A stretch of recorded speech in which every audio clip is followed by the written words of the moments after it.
día, queridos amigos, ¿cómo están todos ustedes? Gracias por estar una vez más con nosotros. Estamos desde INADEC TV, los lunes de INADEC, queridos amigos. Ya saben que los lunes estamos acompañados de todo el personal catedrático, toda la gente importante de aquí del Instituto Nacional de Desarrollo Jurídico. Bienvenidos al programa Más que Leyes, Educando la Conciencia. Soy Delia Linares Alvarado. Hoy tenemos una sorpresita para ustedes, queridos. Les comentaba desde el viernes pasado que el día de hoy nos iba a acompañar. Estamos de manteles largos, tenemos por aquí a uno de nuestros magistrados, el doctor Hugo Carrasco Iriarte, doctor en Derecho, secretario general de Acuerdos y magistrado del entonces Tribunal Fiscal de la Federación. Vamos a compartirles un poquito de su semblanza, un poquitito nada más. Director en la primera visitaduría de la Comisión de Derechos Humanos del Distrito Federal, coordinador auxiliar en lo que fue coordinación jurídica sectorial de la Secretaría de Comunicaciones y Transportes, director de lo contencioso administrativo en la entonces jefatura del Departamento del Distrito Federal, administrador local jurídico de ingresos en Cuernavaca y del Servicio de Administración Tributaria de la Secretaría de Hacienda y Crédito Público, subprocurador de Legislación y Consulta, subprocurador Juicios sobre Ingresos Coordinados y Asuntos Penales y subprocurador de lo contencioso en la Procuraduría Fiscal del entonces llamado Distrito Federal. Magistrado de Quinta Sala Ordinaria del Tribunal de Justicia Administrativa de la Ciudad de México, titular por oposición de la Cátedra de Derecho Fiscal y profesor de medio tiempo en la Facultad de Derecho de la Universidad Nacional Autónoma de México, autor de diversas obras en materia fiscal. Tenemos por ahí una muy importante que dio mucho de qué hablar, el poder ciudadano en materia fiscal, que a todos los ciudadanos, vaya que se lo recomendamos, no solamente a los fiscalistas y a los abogados, los ciudadanos también podemos aprender mucho de la mano del magistrado. Le agradecemos infinitamente, magistrado, que nos haya aceptado una invitación hoy a estar en los lunes de INADEC, a compartirnos esta parte de el impartir justicia que a veces los ciudadanos de a pie no logramos entender completamente. Pero de su mano, pues sabemos que vamos a llegar muy lejos. El tema muy interesante, los principios que deben aplicarse en el sistema impositivo de la República Mexicana para este milenio. De repente el título nos pudiera parecer un poquito fuerte, ¿es así? Pues es fuerte porque es muy importante, dado que en ocasiones la gente, el pueblo en general, o todos nosotros, pensamos que lo que está en la ley y que rige los impuestos o las contribuciones es lo correcto, pero una ley es correcta y se debe de obedecer cuando se rige por los principios que son la base del sustento y pilares fundamentales de un régimen tributario, de un régimen fiscal. Por eso sí es algo trascendental, porque si una ley se aparta de un principio, pues va a haber serios problemas. Es como cuando un arquitecto va a construir un edificio y no sigue los principios que rigen la arquitectura, pues se cae. Claro. Pues lo mismo en materia jurídica y en materia de impuestos. Si no seguimos los principios que deben sostener la hacienda pública, pues va a haber problemas en la hacienda pública, va a haber problemas de pago, de una relación no muy cordial. Por eso, ante la invitación de ustedes es reiterar los principios que deben prevalecer, no solamente en el sistema impositivo, sino en todas las formas de vida se rigen en principios. Nada más que voy a tocar la parte relativa a las contribuciones. Principios doctrinales. ¿Cuáles serían los principios doctrinales en este apartado, en las contribuciones? Bueno, un primer principio que ya con eso genera malestar, genera preguntas, que dónde anda, no se encuentra, pero es un principio que se llama que todos deben contribuir al gasto público conforme a su capacidad tributaria. Ajá. El que tiene más, paga más, y el que tiene menos, tiene menos. Pero lo que yo acabo de decir es que todos tienen que contribuir, excepto aquellos que no tienen capacidad tributaria. ¿quiénes son aquellos que no tienen capacidad tributaria? Los que apenas su ingreso les permite sobrevivir. Los que tienen un ingreso pues vital para la sobrevivencia, como es pues tener dinero para comer, tener dinero para ir a trabajar, tener dinero para subsistir.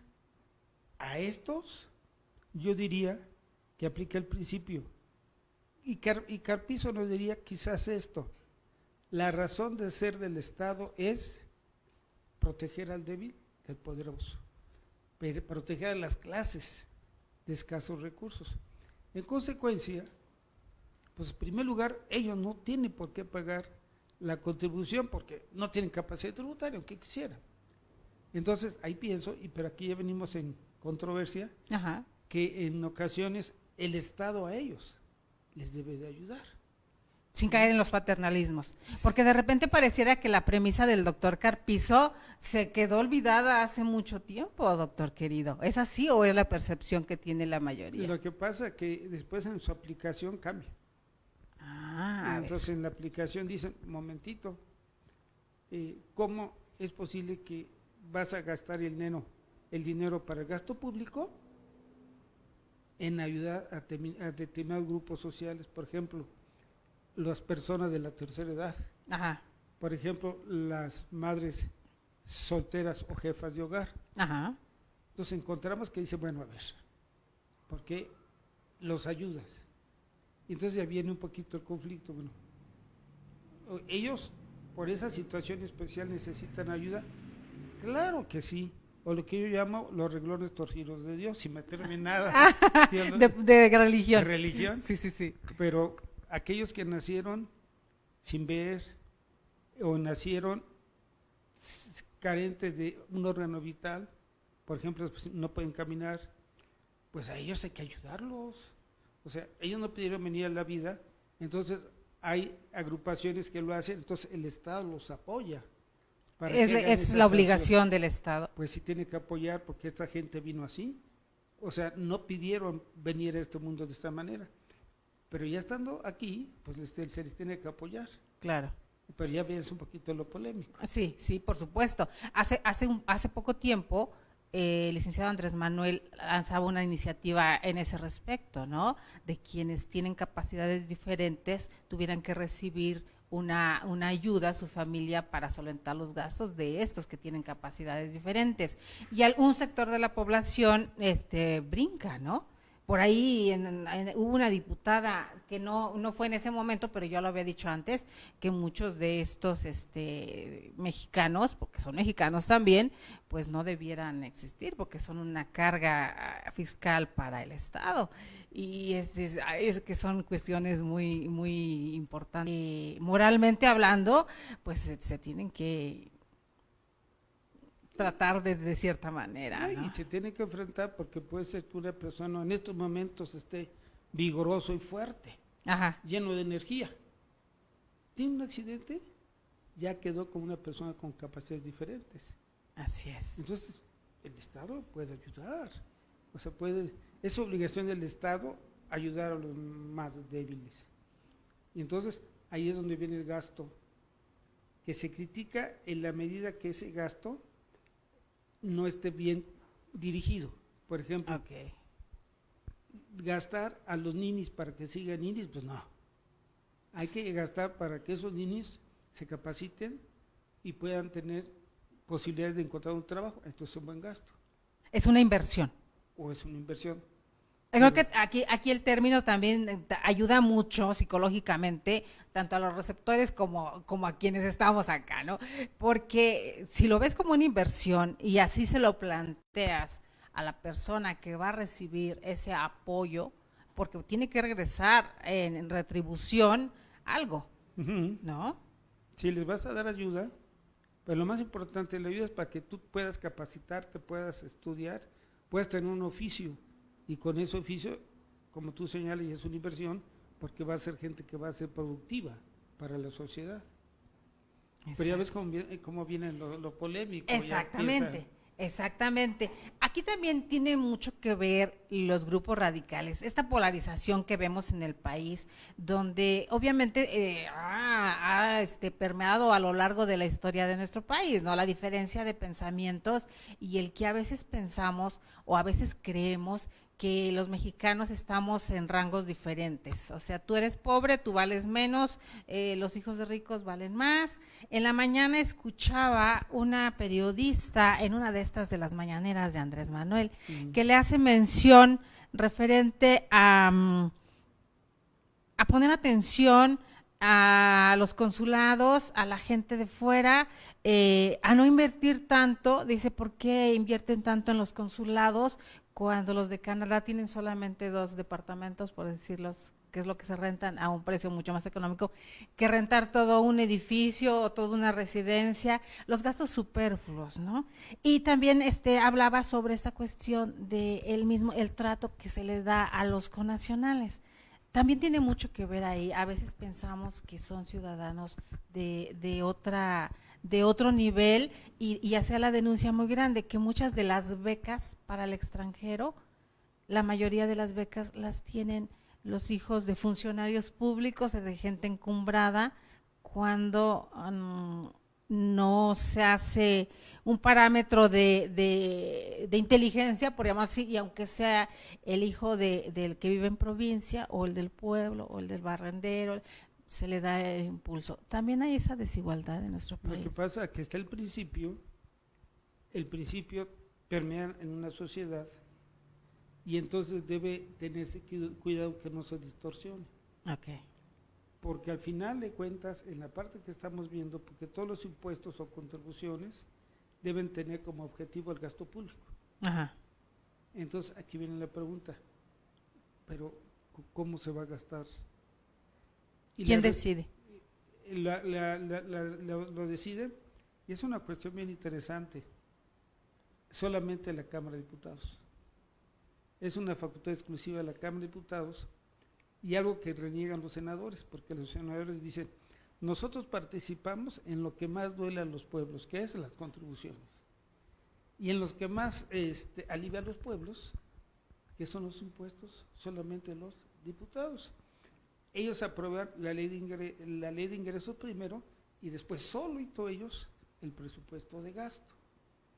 Ellos señalan los grandes lineamientos, entonces ya toca al operador que gaste bien. Pero también toca a los diputados pues no autorizar gastos como el avión presidencial del sexenio pasado. Ajá. Que casi ni Obama tenía uno parecido. Sí. Entonces vamos a cuidar ese tipo de gastos. O las plumas en su momento, o los vestidos en su momento. Entonces, cuidar eso, ese gasto público es para la comunidad en general, para todos. O las mismas estas edecanes y yo alguna vez, perdón que lo interrumpí, magistrado, yo hacía una columna respecto a cuánto se gastaban en flores y plantas ornamentales en las cámaras. Y es un dineral impresionante de poner flores para que se vea bonito a la hora de que está la transmisión o que llegó alguien, o no sé por qué se ponen flores, arreglos florales muy caros, que era un gasto oneroso, de verdad, tremendo, casi aberrante, y pudiéndose gastar en cosas realmente importantes. Si no gastar.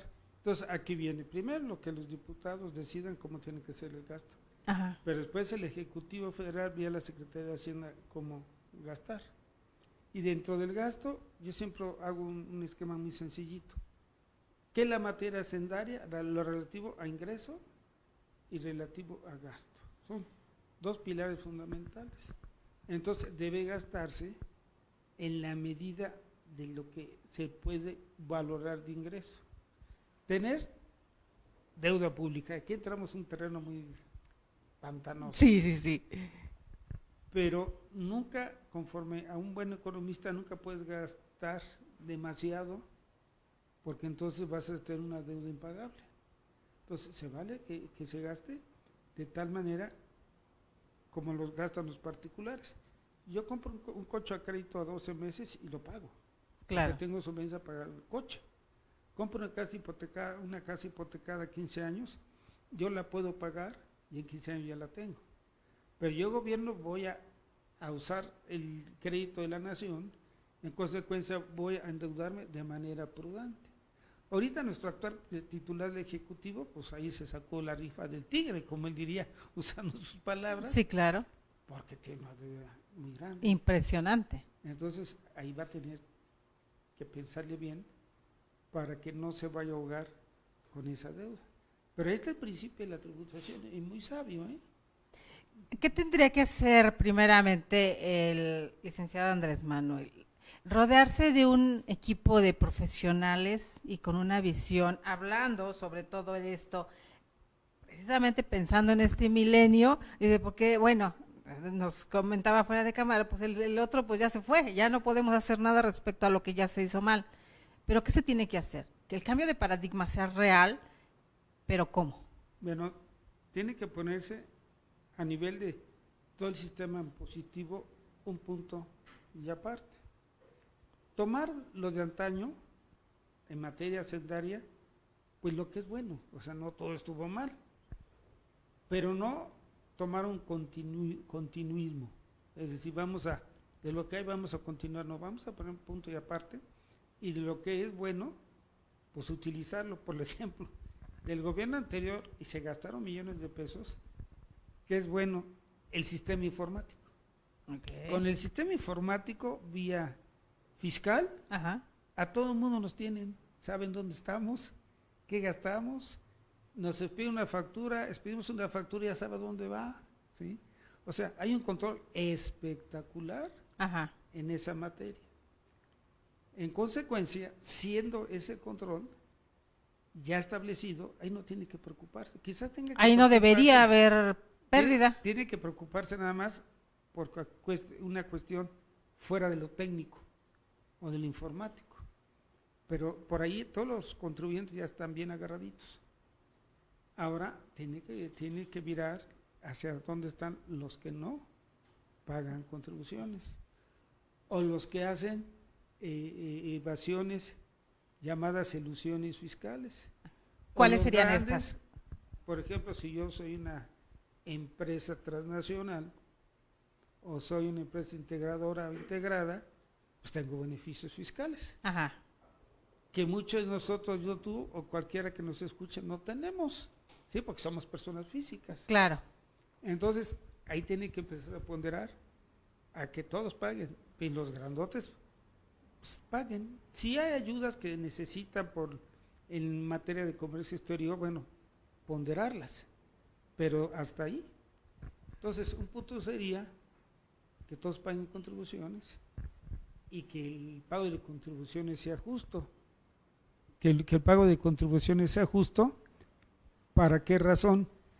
Para que se cumpla el principio, cada quien con su capacidad tributaria. Así es. Esos son dos principios. Otro, debe haber una buena relación entre autoridades y gobernados. Ahí viene un cambio fundamental que se tiene que dar. Las autoridades tienen que ver a los contribuyentes con atención, que les den su lugar, o sea, no los vean como un número más. Y los contribuyentes, pues en esa medida que se presenta una relación armónica, ellos acudan a cumplir con sus obligaciones, que mentalmente a veces rechazan, nadie quiere pagar impuestos. Claro. Pero si en un momento dado hay el acercamiento de las autoridades, la comprensión de las autoridades, que no se vea al contribuyente como un futuro defraudador. O sea, tú eres futuro defraudador, pues pobres contribuyentes. Ya le están poniendo de entrada medio antifaz de delincuente, sí, al entrar a una oficina de esas casi. Y después si llegan a las oficinas, que los atiendan correctamente, a cada quien le dé su lugar. Para eso sí tiene que cambiarse un poquito el diseño intelectivo de las personas que están atrás de las ventanillas. Tendríamos que hacer un cambio completo de chip de la burocracia mexicana. Hacer un cambio completo de chip y saber cómo tiene que hacer. Yo tuve una experiencia muy grata en Cuernavaca. Un amigo mío, cuyo nombre omito en estos momentos, decidimos, porque había un nuevo programa en materia fiscal de ayuda a los contribuyentes, PROAF, famoso hace muchos años, te hablo de los 90, para ayudar a los contribuyentes. Y entonces mi amigo decía, iba platicando con él también, ¿qué vamos a hacer? Porque esto es para beneficio de los contribuyentes. Y toda su jauría fiscal era para la cacería de los contribuyentes. Es un beneficio. Y entonces platicamos y llegamos a la conclusión, ¿y qué tal si damos un curso psicológico, terapéutico a los funcionarios fiscales para ese evento? Y lo dimos. Ajá. Y cambiaron. ¿Cambió la percepción? Sí, eran otros los funcionarios, eran otros. Le dijo, oye, pues, ¿qué hiciste?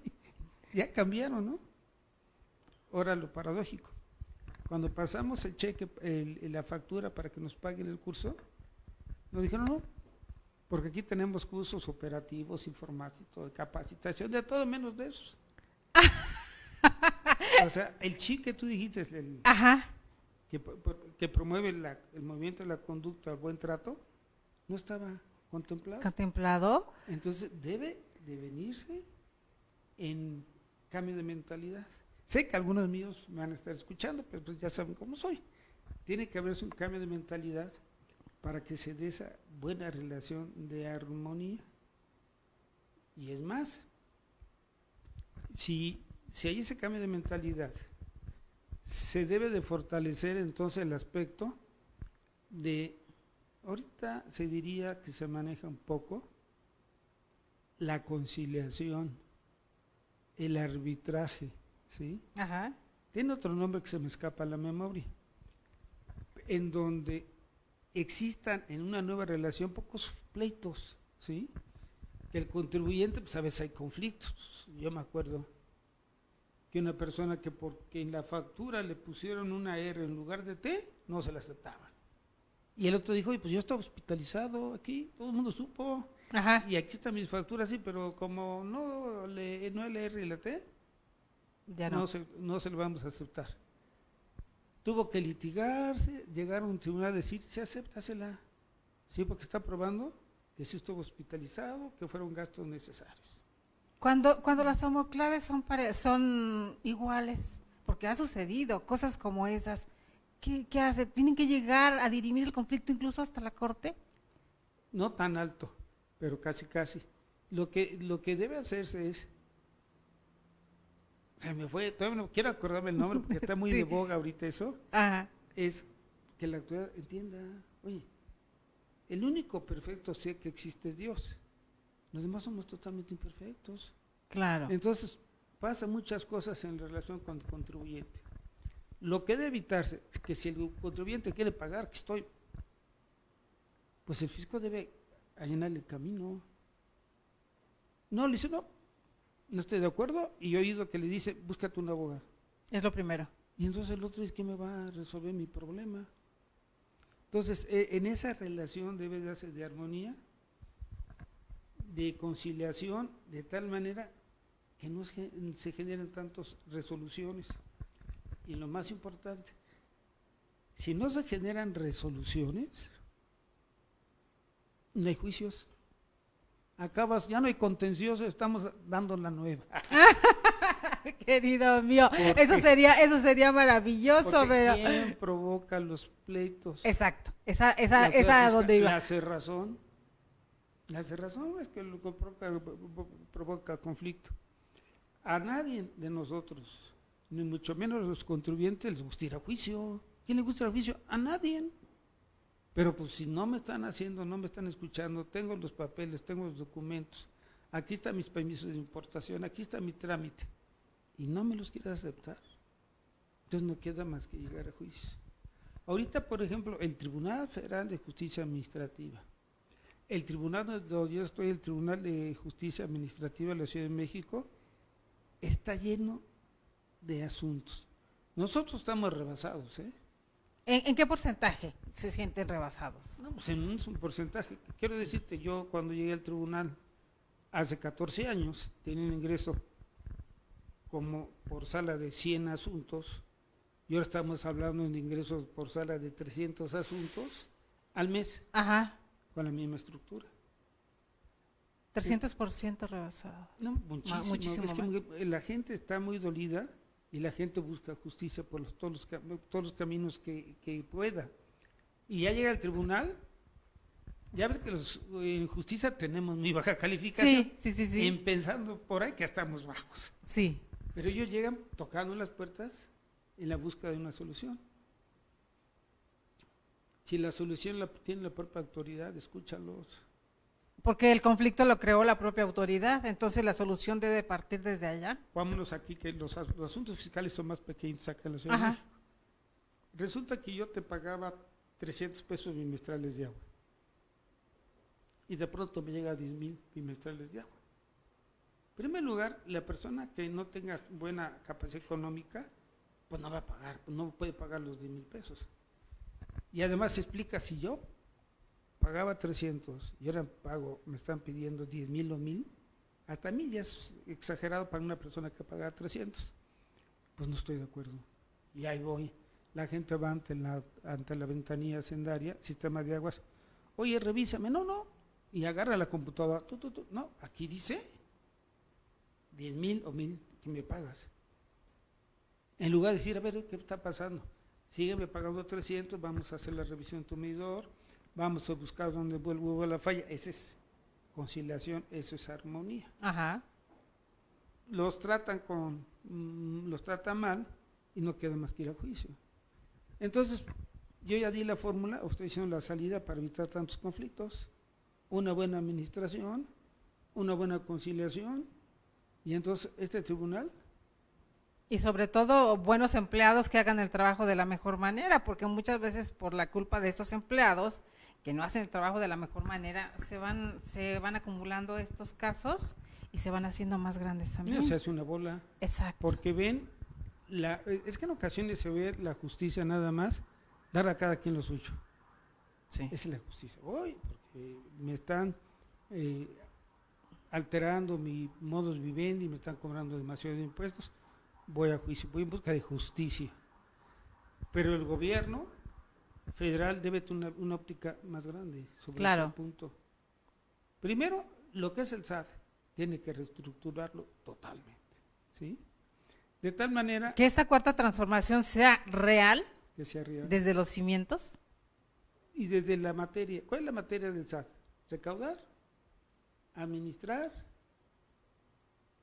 conocer los conflictos, servicios jurídicos, y recaudar, administrar, y lo que son los servicios jurídicos, que es contencioso y todo esto, asistencia, y el aspecto aduanero o comercio exterior. Si es de esos los 4 o 5 puntos fundamentales, pues ya no, ¿para qué quiere una burocracia muy grande? Nada más dedícate a recaudar, a administrar, a fiscalizar, la que me estaba... pero una fiscalización inteligente. O sea, quitar eso que se señaló, que todos somos posibles defraudadores en potencia. ¿Cómo sería a la luz de los principios? Porque incluso Adam Smith, en sus principios de los impuestos allá, en su libro La riqueza de las naciones, nos dice que es molesto para el contribuyente tener constantes visitas de los agentes fiscales. Por supuesto. ¿Sí? Entonces, permitir que solamente se haga una sola visita, señalarlo en la materia constitucional, pero con dos vertientes. Pero entonces los moches. Es que en cada visita es una untada de Sor Juana, y entonces ahí qué va a pasar. Perdón, queridos, por mi chiste, pero es que eso es lo que ocurre, doctor querido. Esta jauría fiscal que nos mencionaba hace un ratito, pareciera que solamente ataca a la clase media, a las pequeñas, medianas o las microempresas. Parece que las grandes empresas y corporativos no son tocados por estos. Esta unidad de inteligencia financiera, que no, es que les digo, muchos dicen UIF, sí, y nadie sabe qué era UIF. La UIF, queridos amigos, es la unidad de inteligencia financiera que pertenece al SAT, es el brazo que anda federal y local, las dos. Ahí para Ciudad de México. Y realmente, ¿qué tanto sirve? Porque vemos que atosiga y vemos que ahí es donde sueltan la jauría para los de abajo. ¿Y los de arriba? No, también agarran los de arriba, o sea, el panorama es jalar parejo. Pero ya tenemos la experiencia histórica que va sucediendo. Entonces acaba en juicios, en conflictos, y al final con un buen abogado. Pues los de no arriba acaban tienen buenos pagando. abogados. Es que esa es la gran diferencia, queridos amigos. Los de arriba sí tienen para pagar Entonces lo bufetes que muy se puede caros. hacer, y yo he sugerido y voy a seguir sugiriendo, es que los de arriba, oblígalos a dictaminar. Que el gobierno pasado quitó el dictamen fiscal. Error. Es más, el dictamen fiscal debe estar abierto. Quien quiera dictaminarse, se puede dictaminar. ¿Cuál es el beneficio? Contribuyente dictaminado, contribuyente no revisado. Entonces todo el mundo pues se vaya.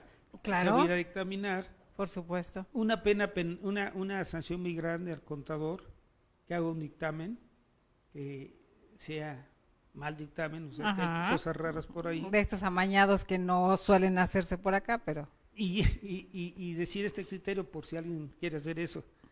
De todo ese mundo se puede de manera selectiva o aleatoria, como se quiera decir, revisar un 1%, nada más. Como en las aduanas, si te tocó botón te revisan y si no, de ese 1%. Aunque quiero decirte que quitaron los botones, no sé por qué. ¿Ya los quitaron? Ah, bueno, Ahora ¿cómo están- eran las aduanas? Sí, ahora están viendo al más gordito, al que viene con... vemos que trae Checa más. si trae marca. Así es. Sí. Pero será una forma mucho más sencilla para el fisco, para supervisar y revisar, y además se apoyan los particulares, o sea, un particular llamado contador, un contador público auditor, que sepa hacer estados financieros, revisa las empresas. Y con eso, ya la recaudación va siendo más rápido. Y además los grandes los tiene ya el fisco bien agarraditos en el sistema informático. Entonces nada más sería, y evitas las... Estos serían visitas. verdaderos incentivos fiscales, querido mío, y no los que nos están manejando y que son así como, más bien como anzuelos, a ver si se acercan más de uno. Así es, así es.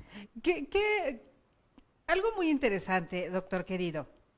El ser magistrado, el estar ahora impartiendo y ejerciendo desde la parte de arriba, la casi cúspide, ¿hasta dónde le ayuda toda la trayectoria que usted trae? Porque lo poquito que estábamos leyendo de una mini semblanza, queridos amigos, nos habla de su paso también por diferentes gobiernos y diferentes organismos que obviamente lo nutren de toda esta experiencia y de toda esta sapiencia que le ayudan para ejercer justicia. ¿Qué en su experiencia en estos gobiernos, porque estamos hablando incluso desde el de Cárdenas, ahí estaba usted en el me gobierno tocó de Cárdenas. Cárdenas.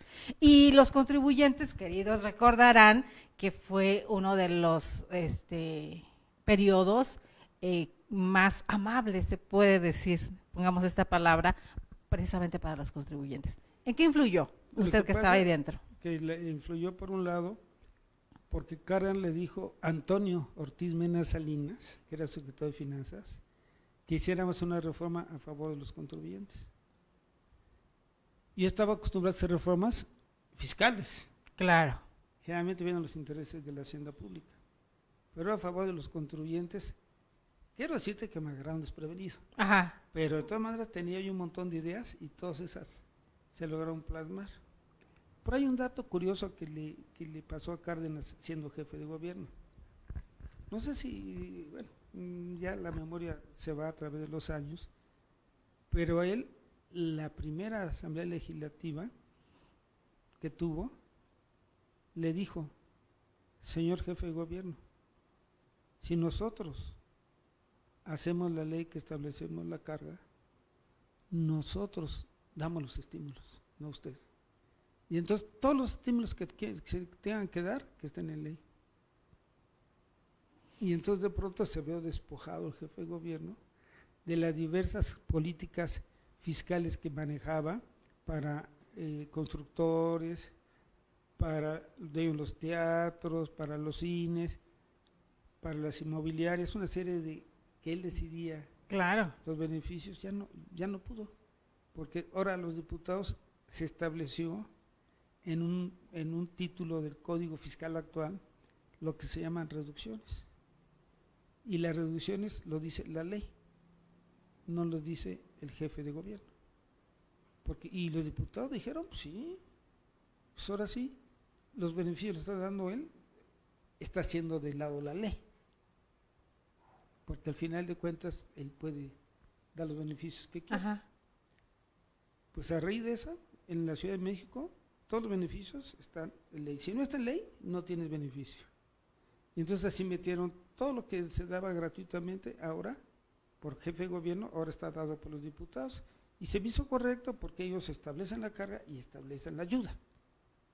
Okay. Ahora hasta nuestro actual presidente, ahorita va muy bien, pero si empieza, creo que ya empezó, con estímulos, y los diputados para qué están, nada más aprobar las cargas y los beneficios, ¿quién les va a dar el presidente? Y esto va encaminada a otra cuestión que no he tratado, el imperio de la ley. El imperio de la ley fiscal, buena ley fiscal, no mala ley fiscal. ¿Cuál es otro clamor que tiene que enfrentarse el nuevo gobierno? Es adiós reglas generales, adiós misceláneas fiscales, porque después, pues yo fui administrador, como te dije, tienes que aplicar un caso. Y decía uno, ¿qué dice el código? ¿Y qué dice la regla? Regla, mata ley, ¿qué es eso? ¿Y la regla quién le hizo? Secretario de Hacienda. Wow. Entonces, ahí es donde debe también señalar que toda la remisión a reglas, a bases generales, debe de quitarse. A mí esa tarea me la había encargado el procurador fiscal con Cárdenas. Ahí estaba yo peinando el código, ¿dónde dice regla? Dice ley. Ya que tenía todas para empezar a trabajar, el jefe de gobierno se va como candidato a la presidencia, Cárdenas, y pues ya no acaba ese trabajo. Pero la tarea la tengo todavía pendiente. La tarea es ahí. Y entonces ahora a nivel federal, no remitas a reglas. ¿Qué da seguridad? La ley. ¿Quién le emite la ley? Un cuerpo legislativo, que es el que hace la ley. Y en consecuencia que ponga los beneficios, las exenciones, los subsidios, las ayudas, la carga. Pero en la ley, de tal manera que dé seguridad a quién, al gobernador. No que dice, no, pues, ahí está el caso del decreto ahorita, del decreto, perdón, de la tasa del 8 para las zonas fronterizas, o zonas y regiones fronterizas, la tasa del 8, ok.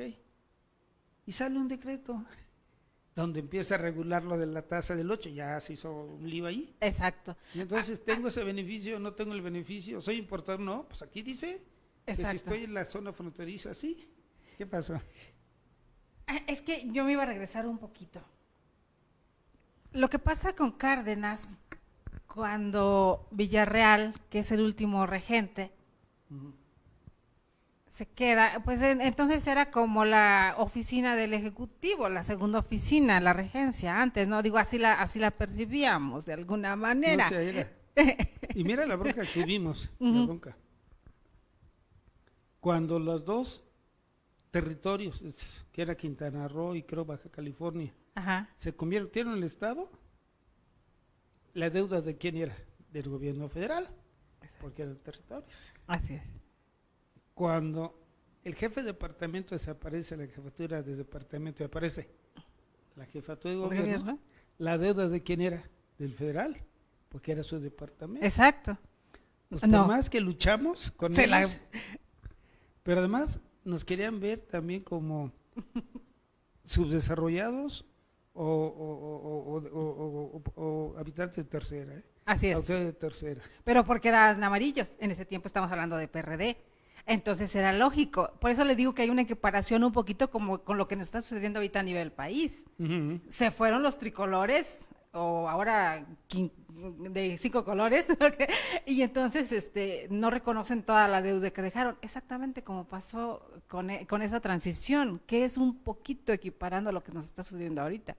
¿Hasta dónde esta tarea que usted, magistrado querido, hizo en ese tiempo para Cárdenas pudiera implementarse en esta cuarta transformación? Sí, se puede hacer mucho, si se recapitula y se analiza lo que se hizo en aquel gobierno en materia fiscal.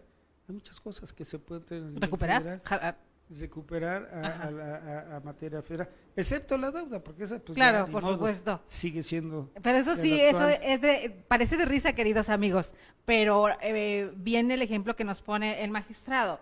o sea, otros estados, la deuda la adquiere la federal, y lo del Distrito Federal en ese entonces, como jefatura de gobierno, no, te queda tu deuda porque yo te la dejé. O sea, como esas cosas Sí, muy extrañas lo que pasa es que son más políticas, querido. Sí, que apostaron por llevar la bancarrota a Cárdenas. Así es. Pero tenía un estadista que era Antonio Tismena Salinas, cuyo padre había sido secretario de Hacienda, y toda una historia, director del Banco Mundial de Desarrollo, que tenía lo financiero por sus venas.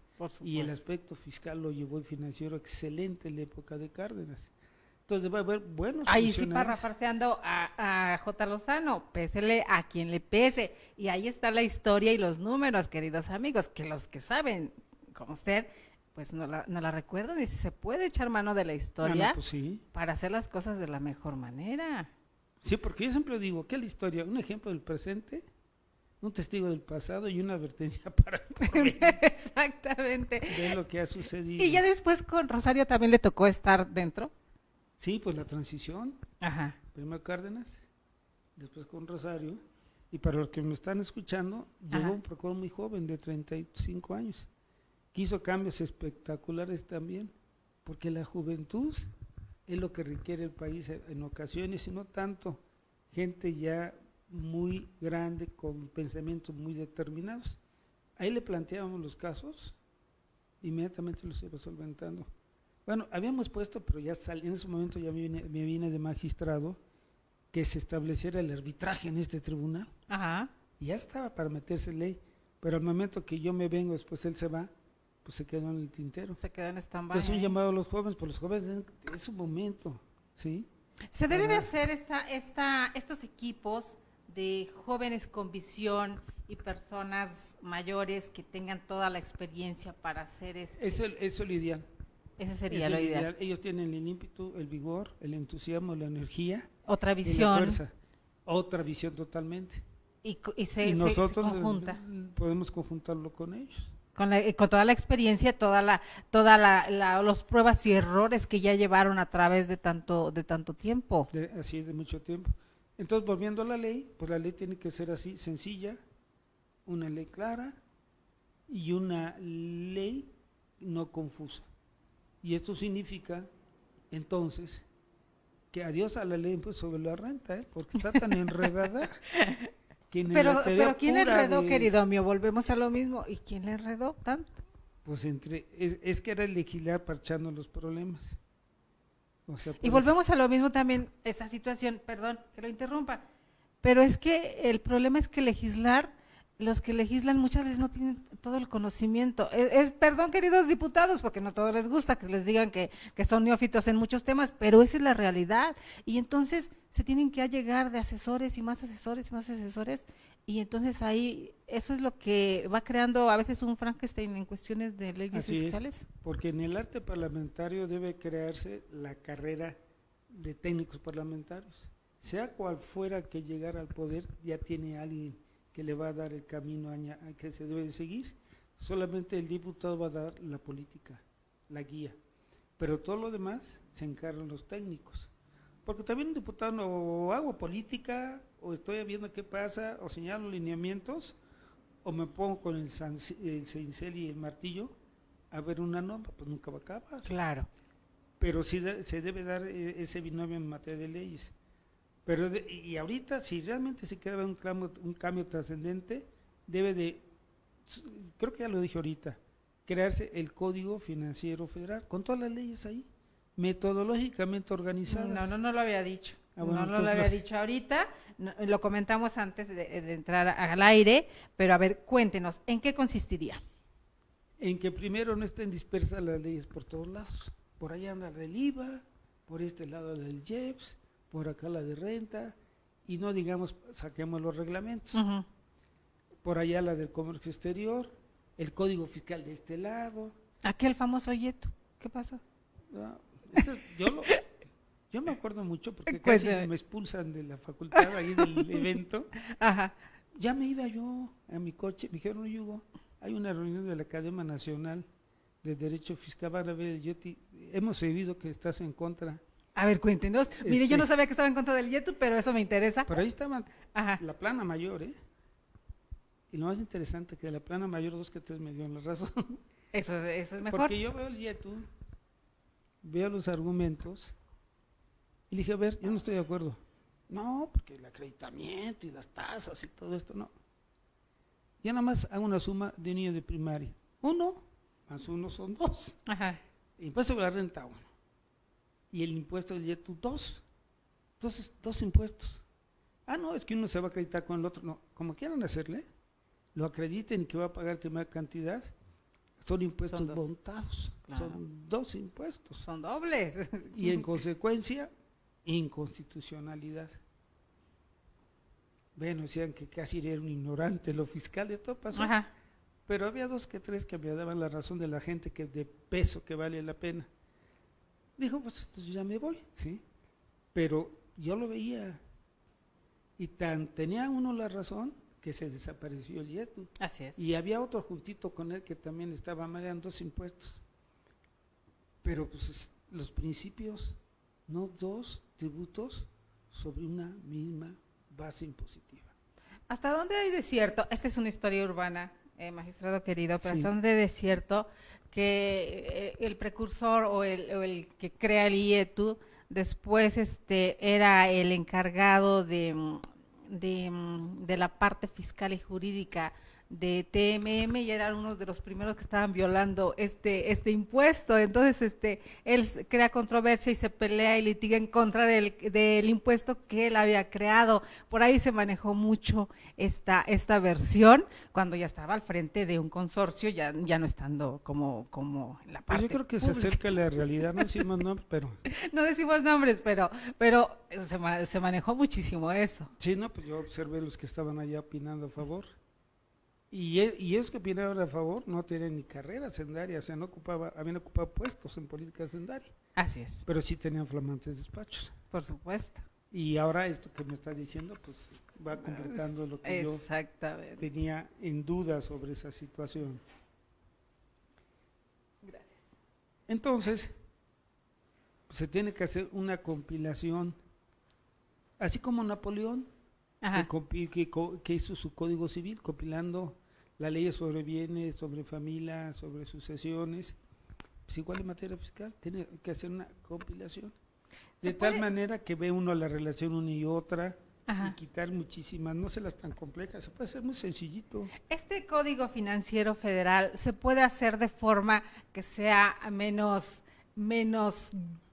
exagerado, porque parece, luego empiezan con cada uno de los artículos tiene tal y termina haciéndose un manoseo como la Constitución, que le han hecho 700 reformas y demás. Así es, entonces tiene que hacerse sencillito.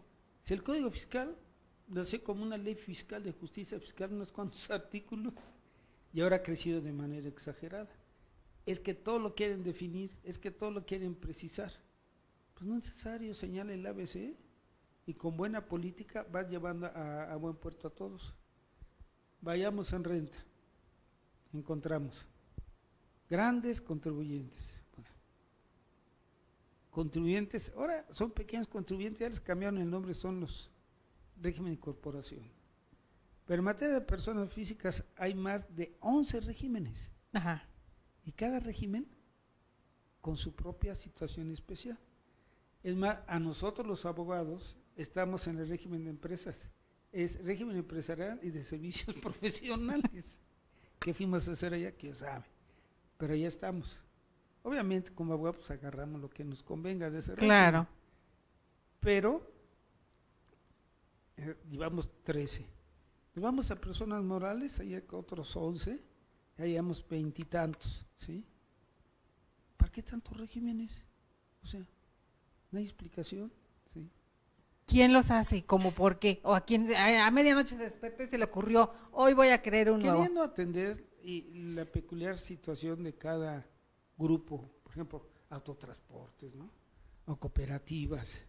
Y así te puedo ir diciendo, ahora los vendedores ambulantes. ¿Hasta dónde Pequeños pesa, perdón, contribuyentes. hay un nombre, pero hasta dónde pesa alguien como Coparmex, que sabemos que es alguien, pesan muchas las influencias que tengan y lo que puedan cabildear por acá para lograr algo? ¿Sí pesan las asociaciones fuertes? Tratan, intentan, Y de ahí surgió mi Poder Ciudadano, curiosamente. Ajá. ¿sí? Cuando era administrador en Cuernavaca, yo me reunía con todos ellos a nivel regional, nada más Morelos. Ajá.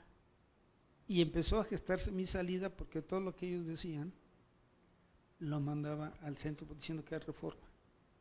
Y el centro me decía, oye Carrasco, tú eres autoridad local, no eres autoridad nacional.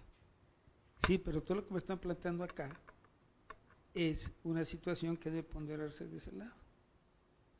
Y mi salida en parte se debió, entre otras cosas, De Cuernavaca. de Cuernavaca para acá. Porque uno de esos representantes dijo, ¿por qué los gastos por secuestro no son deducibles? Ah, caray. Fue todo lo que dijo. Ajá. Se armó un revuelo cuando me buscó Jacobo Zabludowski y acabó Televisa ahí.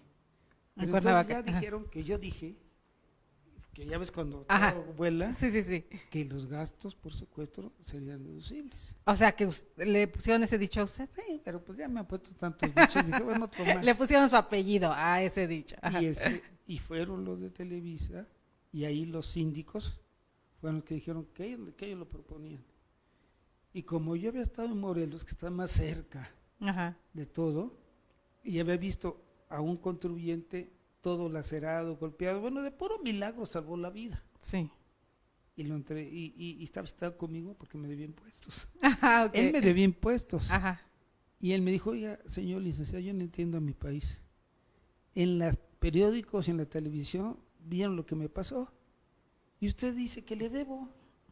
Pues sí, a mí yo no tengo la culpa de que te secuestraran, a mí me debes. Ahí- O sea, ¿cómo? Ahí observé Ajá. que había una ley o una ley fiscal dictatorial que impide flexibilidad. Era porque lo he dicho yo como administrador, pero vamos a ver cómo está, vamos a ver cómo podemos ponderar su situación fiscal. Pero yo no tenía esa posibilidad. Esa facultad, claro. Pero después ya, pues, en el gobierno de la ciudad sí hicimos una reformita para tener esa flexibilidad.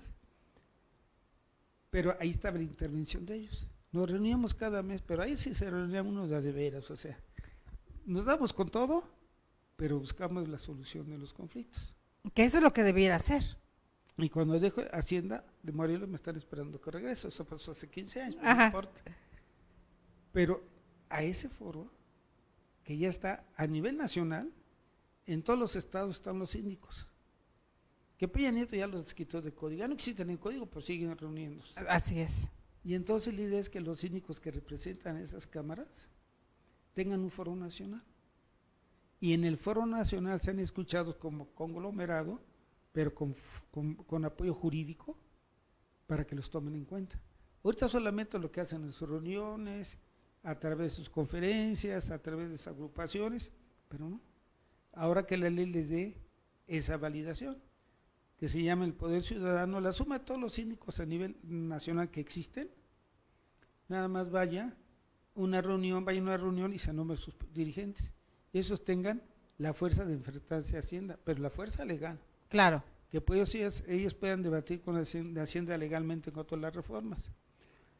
Porque de ellos aprendí, nunca me dijo alguien que no quería pagar impuestos. Ningún representante con Camín, Canaco, Canirá o Copar, nunca me dijeron que no quieran pagar.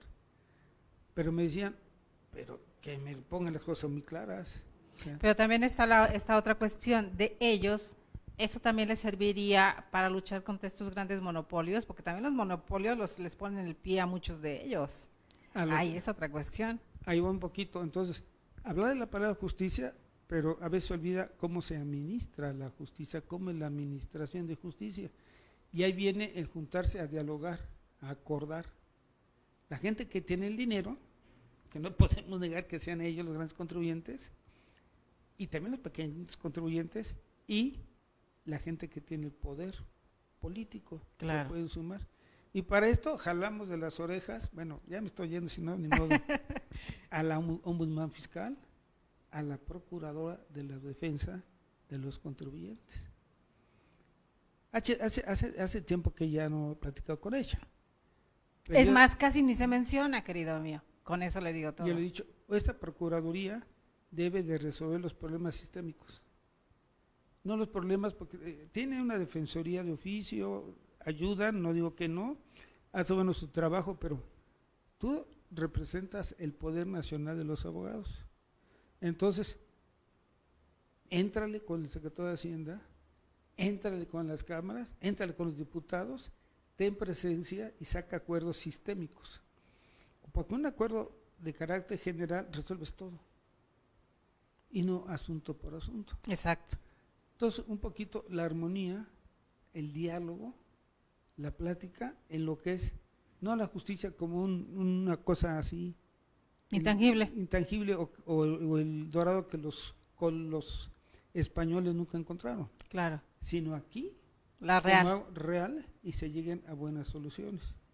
Ahora tenemos un presidente que está en la mejor disposición del diálogo. Exacto. Entonces, es el momento. Hay que aprovecharlo. Hay que aprovecharlo para que se logre esa situación.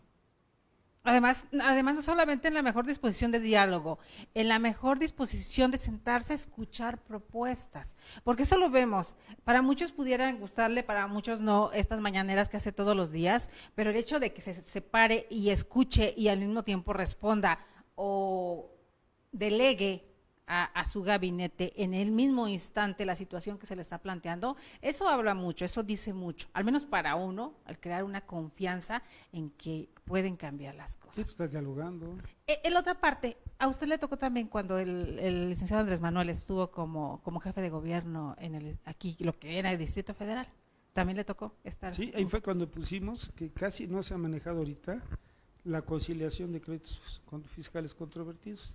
A ver, cuéntenos esa. Es muy interesante porque habiendo tenido todas las experiencias anteriores, que después yo comenté, pues tengo un litigio donde el fisco no cobra y en el particular no paga, o sea, una justicia formal, no ve ingresos y los contribuyentes pues también nos llevan juicios ganados, pero en ocasiones no son de fondo. Hagamos una justicia de fondo y pusimos en los créditos controvertidos, si las partes llegan a un acuerdo, se firma el convenio y se acaba el juicio. Tardó un año o dos, pero creo que un año, en echarse a dar el programa. Hasta que el procurador, don Eugenio Robles, me dijo, oiga, ahora sí vamos a echar a andar las conciliaciones. Cuando me fui yo como magistrado, ya llevaba 90 millones recaudados. Entonces era un litigio de recaudación. Ni cobrábamos todo lo que teníamos que cobrar, ni el particular pagaba todo lo que tenía que pagar, pero había soluciones. Así es. Entonces la autoridad, a partir del convenio, pues ya recibía su ingreso normal y el contribuyente pagaba en forma oportuna. Claro. Pero ahí hicimos una reforma trascendental porque rompimos con la ortodoxia de lo que es la potestad tributaria, porque conforme a los libros se dice, la potestad tributaria no se transa y acuerda con los negocios privados. Al momento que tú dices, vamos a conciliar una deuda, ¿qué pasó con la tasa que es potestad tributaria? ¿Qué pasó con la base? Pues ya están acordados, no va a ser la base y la tasa ortodoxa a pagar. Al momento que dices, debes 100 de impuestos y me pagas 50, ¿dónde quedó la potestad? Ya se concilió, se transformó a la manera de los negocios privados, pero la gente estaba contenta, ya resolverá su problema. Ahí es una de las cosas que se hizo con Andrés Manuel López Con el Obrador. licenciado Andrés Manuel. Hay otra situación que bien nos preguntaba por aquí Murdoch. La gente habla mucho, o se ha hablado muchísimo al respecto en los medios también, sobre esta carga impositiva en la gasolina. ¿Qué tan de cierto? ¿Qué se puede hacer al respecto? Porque mucho se dice que realmente el precio de la gasolina está tan elevado, tan inflado por una carga impositiva, ¿es cierto? Pues si hay doble imposición. ¿Y qué se puede hacer? Pues quitarla. ¿Y para eso necesitamos jurisprudencia o qué podemos? Decisión del gobierno. Sí. Pero tiene que echarle números. Sí, porque la gasolina lleva IVA. Ajá. Adentro del IEPS. Ajá, esa es la parte. Entonces está haciéndose una carga pesada. ¿Y quién fue culpable de que se inflara todo esto? Porque fue como echar un poquito de royal al pastel. ¿Y esto que se inflara Pues, más a beneficio de quién o de qué? Como hubo el boom del petróleo, Con sus Fox. momentos gloriosos, Ajá.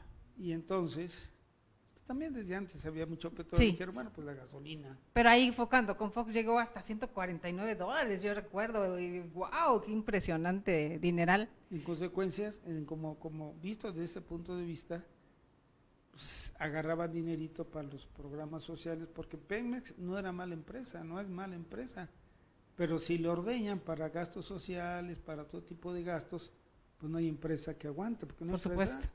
necesita las utilidades para reinvertir, y eso se fue a la gasolina también. Pues mira, es buen negocio, ¿no? Pues métele el IVA ahí, y ahí está, y por eso es impuesto sobre impuesto.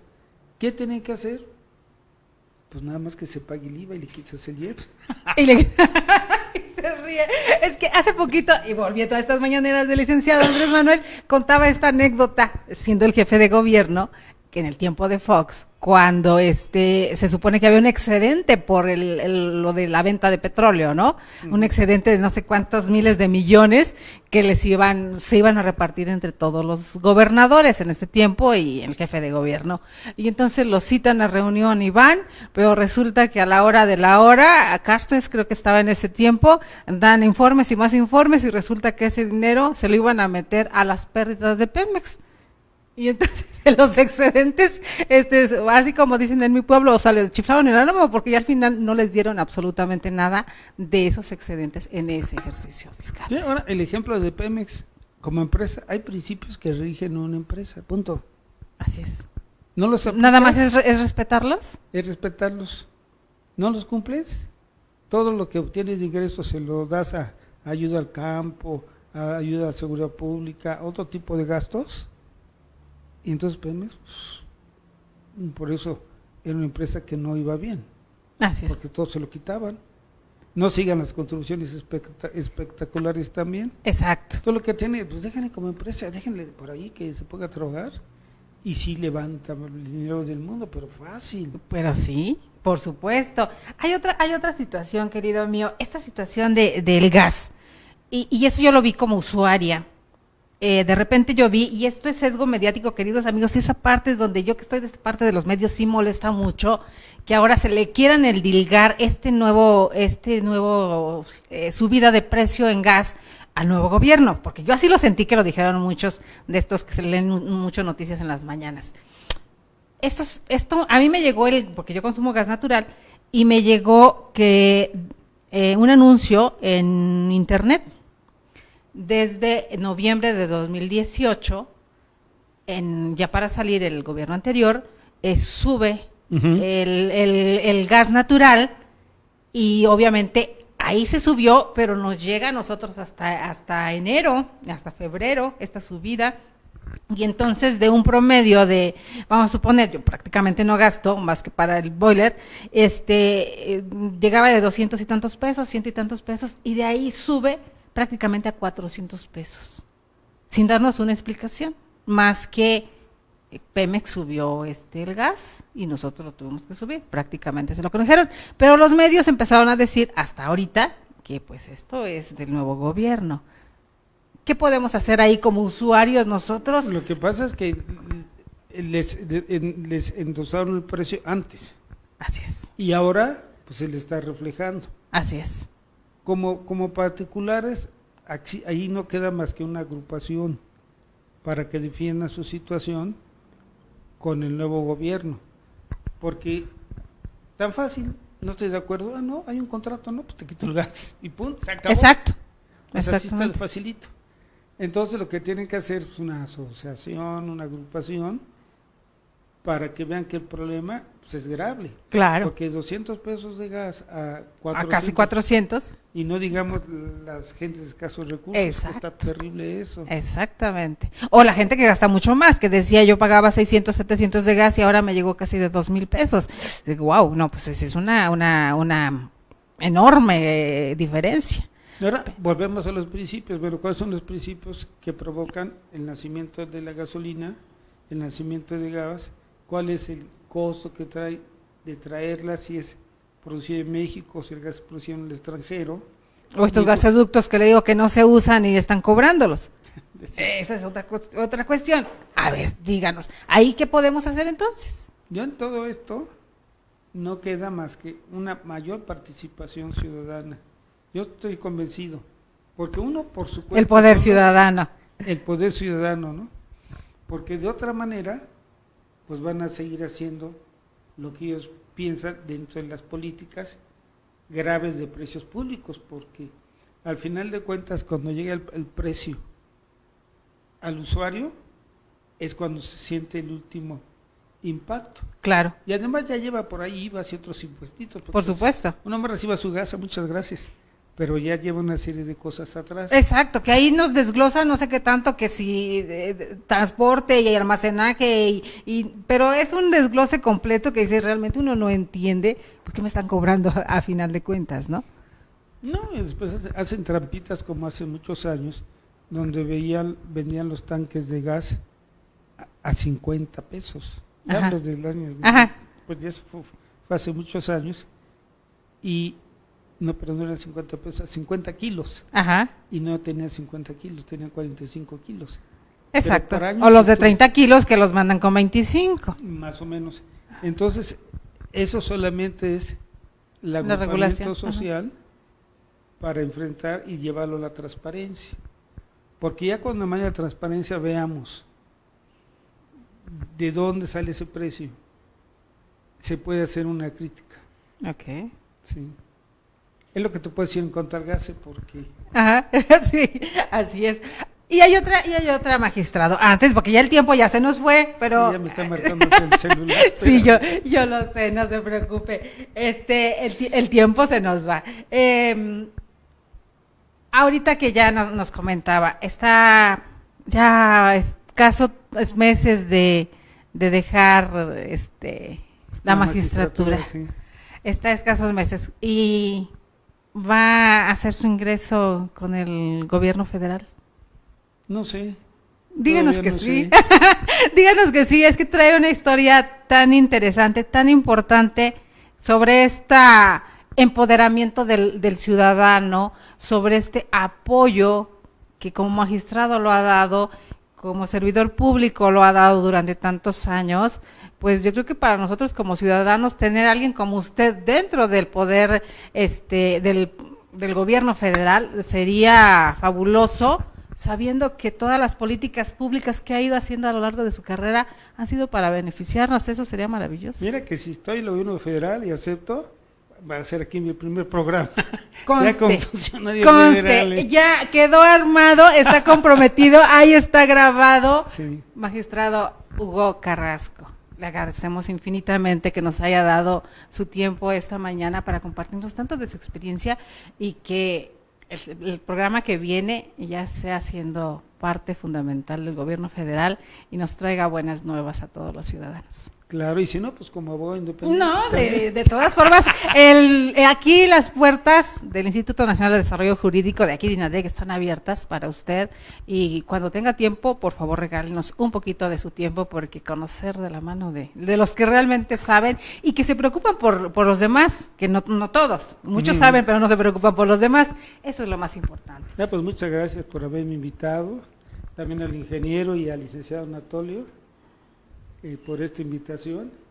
Ah, ok. Sí, bueno, es que necesitamos inaugurar la otra toma que tenemos, que pronto les vamos a dar una sorpresa, queridos amigos, pues entonces para que venga a estrenar con nosotros. ¿Cómo no? parece Pues muy muchas bien? gracias. Sí. Pues muchas gracias por estar con nosotros, queridos amigos. Esperemos que les haya gustado el programa el día de hoy, aprender de los que realmente saben, los principios que deben aplicarse en el sistema impositivo de la República Mexicana de este milenio. El magistrado doctor Hugo Carrasco Iriarte con nosotros, que nos deja muchas cosas para analizar y para pensar, pero sobre todo la más importante, y esta va para el gobierno federal, el Código Financiero Federal. Hay que tomar en cuenta, son 3 palabritas, Código Financiero Federal.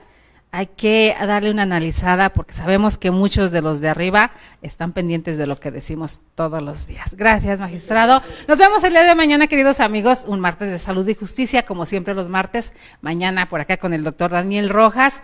Los esperamos. Soy Delia Linares Alvarado. Y recuerden, queridos amigos de INADEC TV, el Instituto Nacional de Desarrollo Jurídico, que más que leyes, educamos la conciencia, doctor. Así es. Hasta mañana.